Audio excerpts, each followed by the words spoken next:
Hello friends, welcome to our channel. ఈరోజు మనం వీడియోలో డిస్కస్ చేయబోతున్న టాపిక్ ఇండియా బంగ్లాదేశ్ రిలేషన్స్. ఈ యొక్క ఇండియా బంగ్లాదేశ్ రిలేషన్స్ మనం ఈరోజు డిస్కస్ చేయడానికి మెయిన్ రీజన్ ఏంటంటే బంగ్లాదేశ్లో నిన్న మనకి 2024 ఓకే ఒక లోక్సభ ఎలక్షన్ జరిగినాయి అనమాట. అంటే మన దగ్గర లోక్సభ అంటే అక్కడ బంగ్లాదేశ్ పార్లమెంట్కి సంబంధించినటువంటి లోవర్ హౌస్ ఏదైతే ఉందో ఆ ఎలక్షన్స్ జరిగినాయి అనమాట. ఓకే, ఈ ఎలక్షన్లలో బంగ్లాదేశ్లో ప్రధాన పార్టీ అయినటువంటి ఆవామీ లీగ్కి ఎక్కువ నెంబర్ ఆఫ్ సీట్స్ వచ్చినాయి.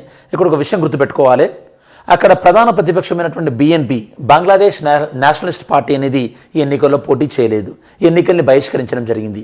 సో ఈ యొక్క షేక్ హసీనా పార్టీ మళ్ళీ 5వసారి అధికారంలోకి వచ్చింది. ఈ కాంటెక్స్లో ఒకసారి ఈ యొక్క ఇండియా బంగ్లాదేశ్ రిలేషన్స్ దాంతోపాటు మరిన్ని వివరాలు కూడా తెలుసుకోవడానికి ట్రై చేద్దాం. So first video component check చేసిన తర్వాత మనం ఇండియా బంగ్లాదేశ్ అలానే ఇండియా బంగ్లాదేశ్ మధ్యలో ఉన్నటువంటి వివాదాలు ఏమైనా ఉన్నాయా, ఉంటే ఆ వివాదాలు ఏంది అనేవి మనం ఒకసారి డిస్కస్ చేద్దాం. సో ఫస్ట్ వీడియో కాంపోనెంట్స్, ఇది వార్తల్లో ఎందుకు ఉంది, ఎందుకంటే బంగ్లాదేశ్ ఎన్నికల నేపథ్యంలో ఈ యొక్క ఇండియా బంగ్లాదేశ్ రిలేషన్స్ అనేది వార్తల్లో ఉంది. సెకండ్, బంగ్లాదేశ్ డీటెయిల్స్ అంటే బంగ్లాదేశ్ మ్యాప్ పాయింటింగ్ కానీ, బంగ్లాదేశ్ బార్డర్ కంట్రీస్ కానీ అండ్ బంగ్లాదేశ్ సంబంధించినటువంటి కొద్ది స్టాటిక్ ఇన్ఫర్మేషన్ మనం డిస్కస్ చేస్తాం. దాని తర్వాత హిస్టారికల్ బ్యాక్గ్రౌండ్స్ అంటే బంగ్లాదేశ్ లిబరేషన్ ఎలా అయింది అండ్ దాని తర్వాత ఈ యొక్క లిబరేషన్ పాయింట్ ఆఫ్ వ్యూలో ఇండియా ఎలా హెల్ప్ చేసింది, దాంతోపాటు బంగ్లాదేశ్ ఏ ఆర్గనైజేషన్స్లో మెంబర్షిప్ ఉంది, దాని తర్వాత ఇండియా బంగ్లాదేశ్ ట్రేడ్ రిలేషన్స్ ఎలా ఇంప్రూవ్ అయినాయి over the period of time, Bangladesh exports ఏంటి, అలానే బంగ్లాదేశ్ మేజర్ ఇంపోర్ట్స్ ఏంటి, దాని తర్వాత తీస్తా రివర్ దీని గురించి బేసిక్ ఇన్ఫర్మేషన్, ఎక్కడ స్టార్ట్ అయింది, దీని ఫ్లో ఎలా ఉంటుంది, ఏ రివర్లో మర్జ్ అవుతుంది, ఇది తీస్తా రివర్ అనేది ఎందుకు సిగ్నిఫికెంట్, అలానే ఇండియా బంగ్లాదేశ్ రివర్ మధ్యలో ఈ యొక్క తీస్తా రివర్ గురించి, తీస్తా నది గురించి ఎందుకు ఇంత కంటిన్యూషస్ ఇష్యూస్ ఉన్నాయి, అంటే ఎందుకు వివాదాస్పదమైంది, రోల్ ఆఫ్ చైనా రోల్ అనేది ఈ యొక్క ఇండియా బంగ్లాదేశ్ రిలేషన్స్ పైన ఎలా ప్రభావాన్ని చూపిస్తుంది. మీకు ఐడియా ఉండాలి, చైనా రోల్ అనేది మన భారతదేశం యొక్క నైబరింగ్ కంట్రీస్లో పెరుగుతూ వస్తుంది. మీరు అది పాకిస్తాన్లో తీసుకున్నా లేదా మాల్దీవ్స్లో తీసుకున్నా, బంగ్లాదేశ్ అయినా సరే, నేపాల్ అయినా సరే. ఓకే, అండ్ ఫైనల్గా వీడియో ఎండింగ్లో మనం బైలాటరల్ ఎక్సర్సైజ్ అంటే భారత్ మరియు బంగ్లాదేశ్ మధ్యలో బైలాటరల్ ఎక్సర్సైజ్ లైక్ ఆర్మీ కానీ నేవీ కానీ ఈ డీటెయిల్స్ అన్ని కూడా మనం ఈ వీడియోలో కవర్ చేస్తాం అన్నమాట. మన సిలబస్ పాయింట్ ఆఫ్ వ్యూలో చూస్తే కనుక ఇది మనకి ఇండియా అండ్ నైబర్హుడ్ రిలేషన్స్ అలానే ఇంపార్టెంట్ ఇంటర్నేషనల్ ఇన్స్టిట్యూషన్స్ ఈ పాయింట్ ఆఫ్ వ్యూలో మనకి ఈ సిలబస్ మ్యాపింగ్ చూడొచ్చు మీరు. సో ఫస్ట్ మనకు అర్థం కావాల్సింది ఏంటంటే షేక్ హసీనా 5వసారి బంగ్లాదేశ్ ప్రధానిగా ఎన్నుకోబడ్డారన్నమాట. బంగ్లాదేశ్ అనేది మనకి పార్లమెంటరీ ఫామ్ ఆఫ్ సిస్టమ్ ఉంటుంది. ఓకే, నేను మీకు చాలాసార్లు చెప్పాను, మనకి గవర్నమెంట్స్ అనేవి 2 types. Governments are 2 types, parliamentary form of governments, parliamentary form of governments, ఇంకొకటి వచ్చేసి మనకి presidential form of governments, presidential form. మనకి యొక్క బంగ్లాదేశ్ అనేది parliamentary form of governments same like India లాగా. కాబట్టి అక్కడ ఎక్కువగా పవర్ఫుల్ ఉండేది ఎవరు, ప్రైమ్ మినిస్టర్ ఎక్కువ పవర్ఫుల్ ఉంటారు. అదే ప్రెసిడెన్షియల్ ఫామ్లో ఎవరు పవర్ఫుల్ ఉంటారు, ప్రెసిడెంట్ పవర్ఫుల్గా ఉంటారనమాట.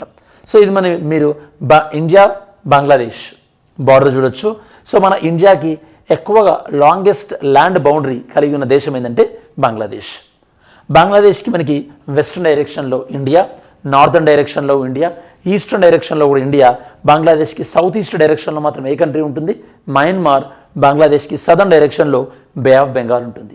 ఇది బంగ్లాదేశ్ యొక్క ఓవరాల్ పిక్చర్ అన్నమాట. అలానే మీరు చూడొచ్చు ఇక్కడ తీస్తా రివర్ అనేది మనకి ఇండియా బంగ్లాదేశ్ మధ్యలో మెయిన్ కంటిన్యూషస్ ఇష్యూ, ప్రధానమైనటువంటి వివాదాస్పదమైనటువంటి అంశం అనుకున్నాం కదా. తీస్తా రివర్ మనకి ఇండియాలోని సిక్కిం స్టేట్లో స్టార్ట్ అవుతుంది.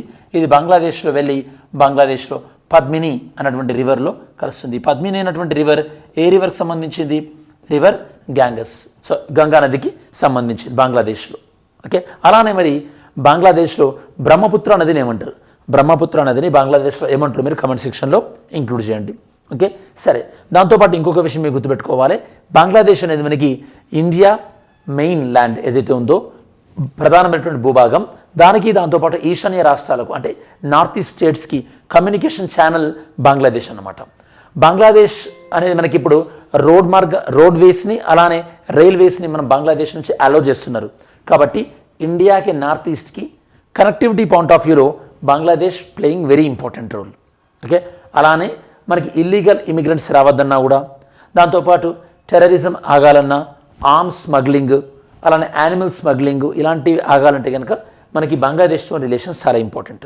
ఇప్పుడు ఆవామీ లీగ్ మన ఇండియా గవర్నమెంట్తో ట్రెడిషనల్గా ఫ్రెండ్లీ ఉండే పార్టీ అనమాట.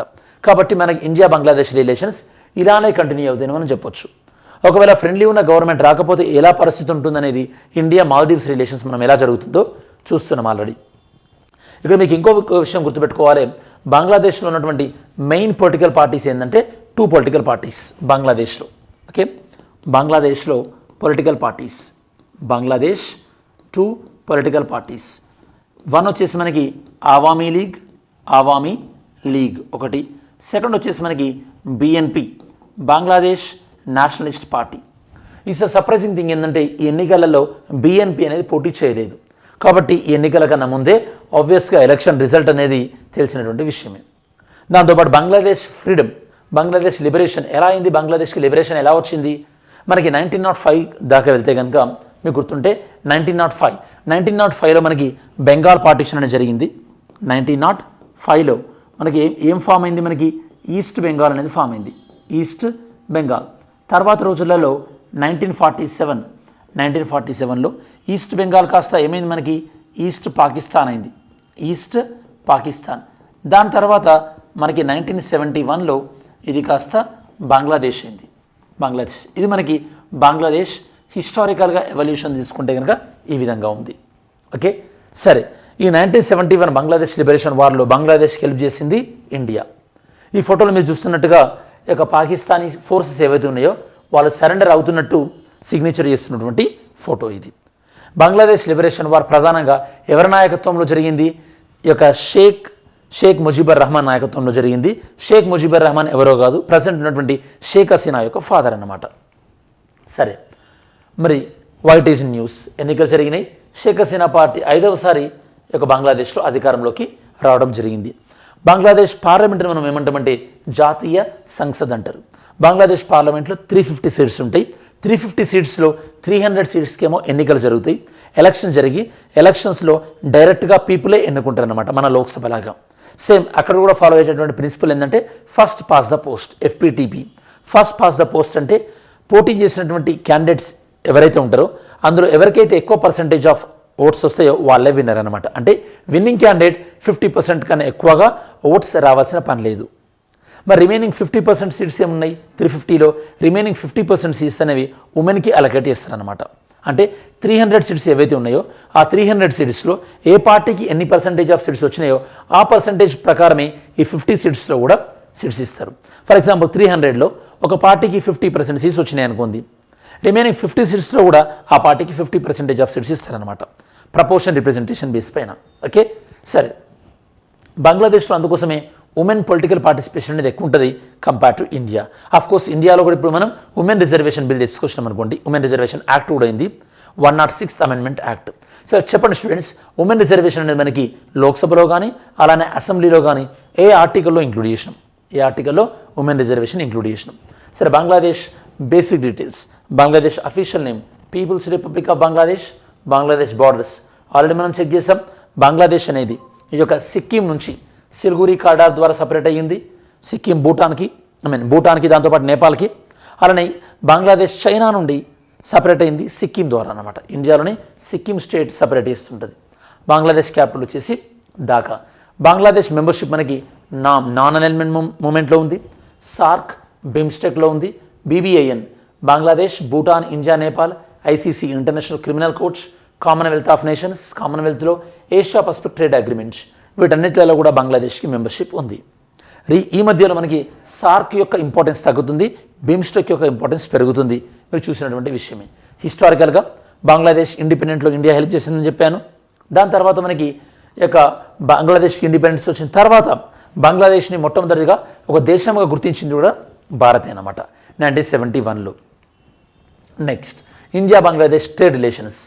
ట్రేడ్ పాయింట్ ఆఫ్ వ్యూ చూసుకుంటే ఎప్పుడైతే కనుక మనకు పాకిస్తాన్తో రిలేషన్స్ చాలా నెగిటివ్గా ఇంపాక్ట్ అయినాయో, ఓకే, పాకిస్తాన్ రిలేషన్స్ మనకి డిటోరియేట్ అయినాయో, మనకి బంగ్లాదేశ్ అనేది మేజర్ ట్రేడ్ పార్ట్నర్ అయిపోయింది. ఇప్పుడు మీరు చూసినట్టయితే కనుక సౌత్ ఏషియాలో, దక్షిణాసియాలో ఇండియాస్ లార్జెస్ట్ ట్రేడ్ పార్ట్నర్ ఎవరంటే బంగ్లాదేశ్. ఇక మీరు నెంబర్స్ చూసుకుంటే కనుక 2021లో ఇండియా బంగ్లాదేశ్ మధ్యలో ట్రేడ్ $9.69 బిలియన్ ఉంటే 21-22లో ట్రేడ్ అనేది $16.15 బిలియన్ పెరిగింది. ఇండియా ఎక్స్పోర్ట్స్ టు బంగ్లాదేశ్ కామన్గా ఈ ప్రొడక్ట్స్ అలానే ఇండియా ఇంపోర్ట్స్ ఫ్రమ్ బంగ్లాదేశ్ కామన్గా ఈ ప్రోడక్ట్స్ ఉన్నాయి. నెక్స్ట్ తీస్తా రివర్. తీస్తా అనేది మనకి tributary of the Brahmaputra known as Jamuna. ఇనిషియల్గా మీకు బ్రహ్మపుత్రలో వస్తుంది. దాని తర్వాత ఇది మనకి ఫర్దర్గా సౌత్లోకి వెళ్ళిన తర్వాత పద్మిని అనేటువంటి రివర్లో మనకి పద్మా రివర్లో మర్జ్ అవుతుంది. ఇది స్టార్ట్ అయ్యేది ఎక్కడ? తీస్తా రివర్ ఇక సిక్కింలోని సో లామో లేక్. ఇది ఎక్కడుంది? మనకి సిక్కింలోని చుంగ్తాంగ్ ఏరియా దగ్గర ఉంది. దాని తర్వాత బంగ్లాదేశ్ వెస్ట్ బెంగాల్ నుంచి ట్రావెల్ అయ్యి బంగ్లాదేశ్లోకి వెళ్తుంది అనమాట. ఈ యొక్క తీస్తా అనే రివర్ అనేది ఇండియా బంగ్లాదేశ్ మధ్యలో ప్రధానమైనటువంటి యొక్క డిస్ప్యూట్. మీరు చూడొచ్చు ఇక్కడ తీస్తా రివర్ ఇలా స్టార్ట్ అయ్యి బ్రహ్మపుత్ర నది కలిసిన తర్వాత లాస్ట్ సముద్రంలో కలిసే ముందు పద్మా రివర్లో యాడ్ అవుతుంది. పద్మా రివర్లో యాడ్ అయిన తర్వాత ఈ యొక్క బే ఆఫ్ బెంగాల్లోకి కలవడం జరుగుతుందన్నమాట. సరే, తీస్తా రివర్ ఎందుకు ప్రధానంగా వివాదాస్పదమైంది రెండు దేశాల మధ్యలో? ఎందుకంటే రెండు దేశాలు కూడా తీస్తా నదిపైన ఎంతగానో డిపెండ్ అయినాయి, ఇండియా కానీ బంగ్లాదేశ్ కానీ. ఇండియాలోని వెస్ట్ బెంగాల్, బంగ్లాదేశ్లోని ప్రధానమైనటువంటి ప్రాంతాలు తీస్తా నదిపైన డిపెండ్ అయి ఉన్నాయి. మరి ఇండియా బంగ్లాదేశ్ మధ్యలో ప్రధానమైనటువంటి ఇష్యూ ఏం నడుస్తుంది ఈ మధ్యలో? ఒక దేశం వేరే దేశం ఇన్వాల్వ్మెంట్ అయితే చైనా బంగ్లాదేశ్ అనేవి వాళ్ళ యొక్క రిలేషన్స్ అనేవి ఇంప్రూవ్ అవుతున్నాయి over the period of time. ఏ ఇష్యూలో? ఒకటి బయలాటరల్ ఇష్యూస్ ఓవరాల్గా, సెకండ్ మెగా ప్రాజెక్ట్స్ అంటే ఈ యొక్క బంగ్లాదేశ్లో కన్స్ట్రక్ట్ అవుతున్నటువంటి హైడ్రో ఎలక్ట్రిసిటీ ప్రాజెక్ట్స్ ఉన్నాయి కదా, వాటికి మేజర్ ఫండింగ్ అనేది చైనా ఇస్తుంది. అలానే చైనా తన యొక్క బెల్ట్ అండ్ రోడ్ ఇనిషియేటివ్లో బంగ్లాదేశ్ను కూడా భాగం కమ్మని చెప్పేసి చైనా డిప్లొమసీ అనేది ట్రై చేస్తుంది. దాంతోపాటు రోహింగ్యా ఇష్యూస్ ఏదైతే ఉందో, మయన్మార్ నుంచి వస్తున్నటువంటి రోహింగ్యా ముస్లిమ్స్ ఇష్యూలో ఈ యొక్క చైనా హెల్ప్ అనేది బంగ్లాదేశ్ తీసుకుంటుంది. దాంతోపాటు మనకి ఆర్మ్స్ విషయంలో ఏషియాలో పాకిస్తాన్ తర్వాత చైనా ఎక్కువగా ఆర్మ్స్ ఎక్స్పోర్ట్ చేస్తుంది ఏ కంట్రీ కంటే? బంగ్లాదేశ్కి. ఈ కాంటెక్స్ట్లో ఇండియా బంగ్లాదేశ్ మధ్య ఉన్నటువంటి ప్రధానమైనటువంటి ఇష్యూస్ ఏంటంటే తీస్తా రివర్ ఒకటి, చైనా ఇష్యూ ఒకటి, దాంతోపాటు నేషనల్ రిజిస్టర్ ఆఫ్ సిటిజన్స్ అంటే ఎవరైతే కనుక బంగ్లాదేశ్ నుంచి ఇండియాకి ఇల్లీగల్గా మైగ్రెంట్ అయ్యారో 1971 తర్వాత, ఓకే, ఎక్కడికి మైగ్రేట్ అయ్యారు వాళ్ళు? ప్రధానంగా అస్సాం స్టేట్కి మైగ్రేట్ అయ్యారు. అస్సాంలో ఉన్న ప్రజలు ప్రధానంగా డిమాండ్ చేస్తుంది ఏంది? అలా ఇల్లీగల్గా మైగ్రెంట్ అయిన వాళ్ళని ఐడెంటిఫై చేసి వాళ్ళని బంగ్లాదేశ్కి పంపించండి అన్నారు. ఆ ప్రయత్నంలో భాగంగా మనం తీసుకొచ్చిందే నేషనల్ రిజిస్టర్ ఫర్ సిటిజన్షిప్. ఇది కూడా ఇండియా బంగ్లాదేశ్ మధ్య ప్రధానంగా కంటెన్షన్స్ ఇష్యూ ఉంది. దాంతోపాటు రోహింగ్యా ఇష్యూ ఎలాగ ఉంది. ఇవి మనకి ఇండియాకి బంగ్లాదేశ్కి మధ్యలో ఉన్నటువంటి ప్రధానమైనటువంటి ఇబ్బందులు. సరే, మరి ఇండియా బంగ్లాదేశ్ మధ్యలో ప్రధానంగా ఉన్నటువంటి మిలిటరీ ఎక్సైజ్ చూస్తే కనుక defence exercise military point of వ్యూలో సంతృప్తి, అలానే నావీ పాయింట్ ఆఫ్ వ్యూలో ఎక్సైజ్ బొంగో సాగర్. ఇవి రెండు కూడా ఇండియా బంగ్లాదేశ్ మధ్యలో ఉన్నటువంటి ప్రధానమైనటువంటి ఎక్సర్సైజెస్. ఇప్పుడు ఒకసారి నిన్నటి వీడియోలో మనం డిస్కస్ చేసినటువంటి ఎంసీక్యూ చెక్ చేసినట్టయితే కనుక yesterday's video Essequibo region was recently seen in news in the context of. Essequibo region అనే ప్రాంతం అనేది ప్రధానంగా ఏ కాంటెక్స్ట్లో వచ్చింది? మనకి గయానా వెనజులా కాన్ఫ్లిక్ట్. ఈ కాన్ఫ్లిక్ట్లో ప్రధానంగా ఈ రీజియన్ గురించి వచ్చిందనమాట. Next Mukurthi national park recent in news located in. Mukurthi national park ఎక్కడుంది? నీలగిరీస్ ప్లాట్యూలో ఉందన్నమాట. మరి ఈరోజు క్వశ్చన్ ఏందో చూద్దాం. టుడేస్ క్వశ్చన్, ఈరోజు క్వశ్చన్ వచ్చేసి మనకి which of the following are common rivers between India and Bangladesh.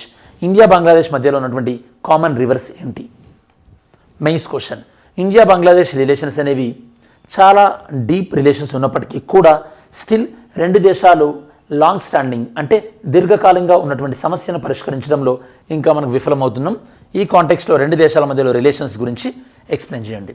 సరే, మనం వీడియో చివరిలోకి వచ్చేసాము కాబట్టి ఈ వీడియోలో మెయిన్గా బంగ్లాదేశ్ ఎన్నికల నేపథ్యంలో ఇండియా బంగ్లాదేశ్ రిలేషన్స్ మనం డిస్కస్ చేసాం. దాంతోపాటు బంగ్లాదేశ్ బేసిక్ ఇన్ఫర్మేషన్ అండ్ బంగ్లాదేశ్కి ఇండియాకి మధ్యలో ట్రేడ్ రిలేషన్స్, చైనా ఇంపాక్ట్ ఏ విధంగా ఉంది, దాంతోపాటు ఇండియా బంగ్లాదేశ్ రిలేషన్స్ పైన మేజర్ ఇష్యూస్ ఏమున్నాయి ఇంక్లూడింగ్ తీస్తా రివర్. ఇవి ఈ వీడియోలో మనం డిస్కస్ చేసినటువంటి అంశాలు. ఇది ఓవరాల్గా ఇండియా బంగ్లాదేశ్ రిలేషన్కి సంబంధించినటువంటి సమగ్రమైన విశ్లేషణ.